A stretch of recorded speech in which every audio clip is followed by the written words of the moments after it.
السلام ورحمۃ اللہ وبرکاتہ۔ اللہ رب العالمین آپ کو جزائے خیر عطا فرمائے اور خیر و عافیت میں رکھے۔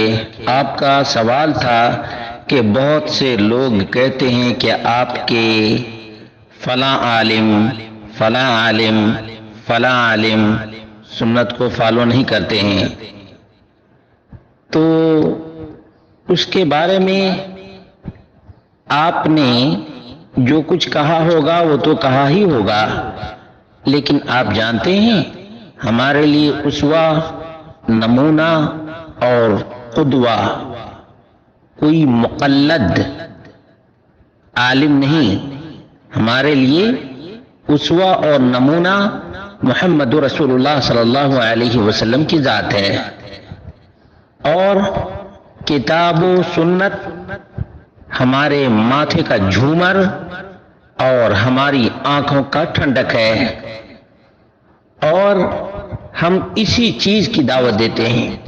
فلاں اور فلاں یہ زیرو ہے، کیا ہے؟ یہ زیرو ہیں، اس لیے ہم کبھی بھی اپنے عالم کی طرف نہیں بلاتے اور نہ تقلید کی دعوت دیتے ہیں، بلکہ ہمارا ٹارگیٹ رب کا قرآن اور نبی کا فرمان ہے۔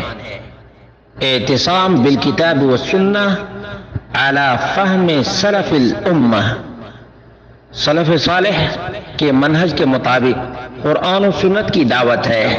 اگر کوئی شخص تقصیر کرتا ہے، کوتاہی کرتا ہے، تو وہ اس کا ذمہ دار ہے۔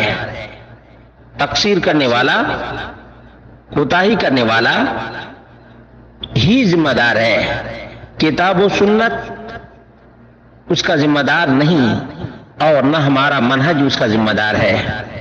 لیکن ایک بات جو بہت اہم ہے اور جس کو سمجھنے کی ضرورت ہے وہ یہ ہے کہ بدعت کے مقابلے میں اس چیز کی کوئی اہمیت ہے نہیں۔ جو شرکیات اور کفریات اصحاب العمائم السوداء والخضراء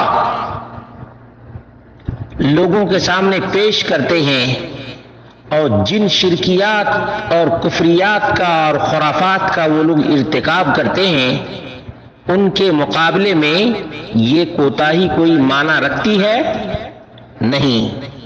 اس لیے جو کوئی بھی اس قسم کا سوال کرے اس کا جواب اسی انداز کا دیا جائے گا، تو پھر ان کو سمجھ میں آئے گا کہ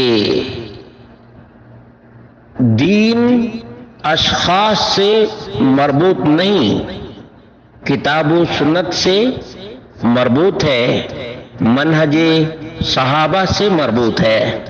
اللہ رب العالمین ان شرکیات اور کفریات کے ٹھیکیداروں کو یہ بات سمجھنے کی توفیق عطا فرمائے۔ یہ اعتراض صرف اور صرف اس لیے کرتے ہیں تاکہ حق بات دوسروں تک نہ پہنچ سکے،